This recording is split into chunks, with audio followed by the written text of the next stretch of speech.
Earlier this year, a study found that social media is more addicting than alcohol and cigarettes. Millions of people around the world are getting addicted to social networking websites such as Facebook, Twitter, and Instagram. Users can join networks organized by city, workplace, school, and religion to connect and interact with other people. Users can also add friends and send messages and update their personal profiles to notify friends about themselves. Despite the obsession, some researchers are suggesting that these social networking sites are very addictive.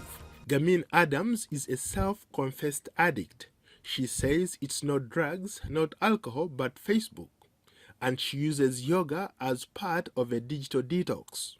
I'd signed up to every aspect of Facebook and was utilising every sort of part of it, checking in wherever I went. And I remember just feeling really kind of revolting and just, you know, gnarled up inside physically because I hadn't been exercising and I was just in this position, hunched over a computer. You know, my eyesight was worse. Despite these concerns, more and more people are flocking to Facebook to catch up with old friends, make new ones, build their social networking skills, and even do some little shopping. I have quite a few accounts with, you know, Instagram, Facebook, Twitter, so I kind of use a lot of it actually. I use a lot of social media in my work on the show, and what it has helped me do is to reach out to a segment of listeners who would not traditionally listen to radio. At work, I use Facebook, and I communicate to our InFocus and Straight Talk Africa viewers. I'm a big social media user. I use about 2 to 3 hours of Facebook every day, and I check my Twitter, I check my timeline, just, you know, to keep in touch with my friends, get updates on the news and what's happening around the world. Social media is now a recognized addiction, according to a study published last year by the University of Chicago. It found it can be even more addictive than cigarettes and alcohol. Research shows likes and tweets give users a burst of the addictive neurotransmitter dopamine, but a lack of endorsement can provoke jealousy and anxiety. So how much is too much? Psychiatrists say the alarm bell starts to ring if you're looking at Facebook, Twitter, and all the other social media networks more than 10 times a day. And if that amounts to more than 5 hours of your time, then you might have a problem and need to see a doctor. You would be surprised to know what people use the social networking sites for and how much time they spend on it. People who want to participate on my shows really will write me things on social medias. That's how they communicate today. So that's how big it is today. It's kind of like a cell phone today. So you can't live without it. I'm on the computer or on my phone using social media every day. I have teenage sons, and if I weren't on Facebook, I would not hear from them.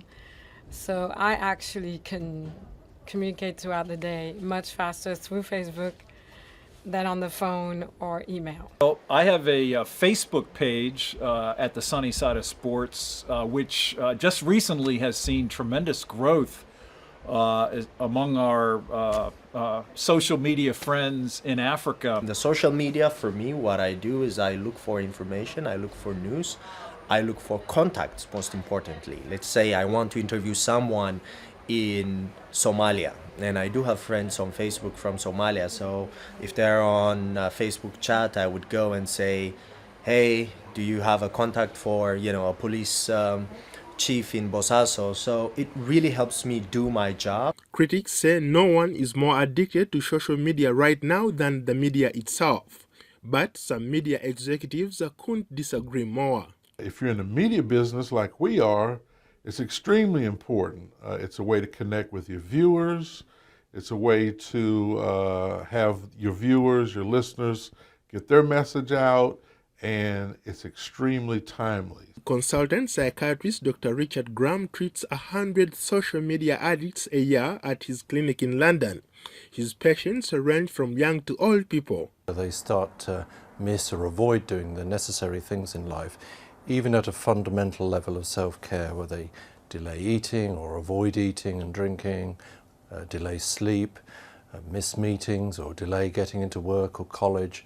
There are certainly some young people, easily passing 9-10 hours a day using social media. In today's increasingly connected world, switching off may be a lot harder than it sounds. A study commissioned by ESET says almost half of internet users worldwide connect the web using portable devices as primary connection device. I use it every day, you know, to connect with people, to connect with my listeners, to connect with my friends, you know.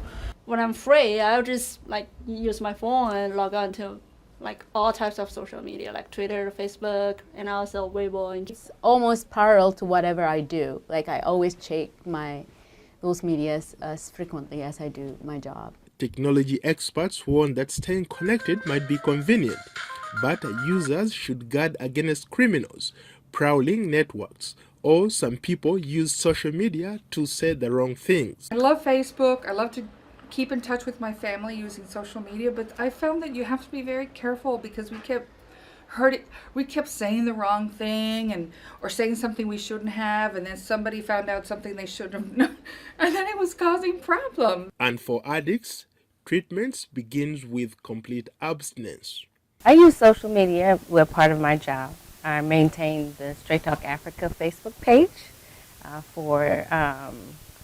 to get out information on what topics we're going to do and the question of the week and what guests that we are hosting for the week. I use social media pretty frequently, really in two ways. One, professionally, to keep up with the news from the places where we work, in Ethiopia, in Nigeria, in the DRC.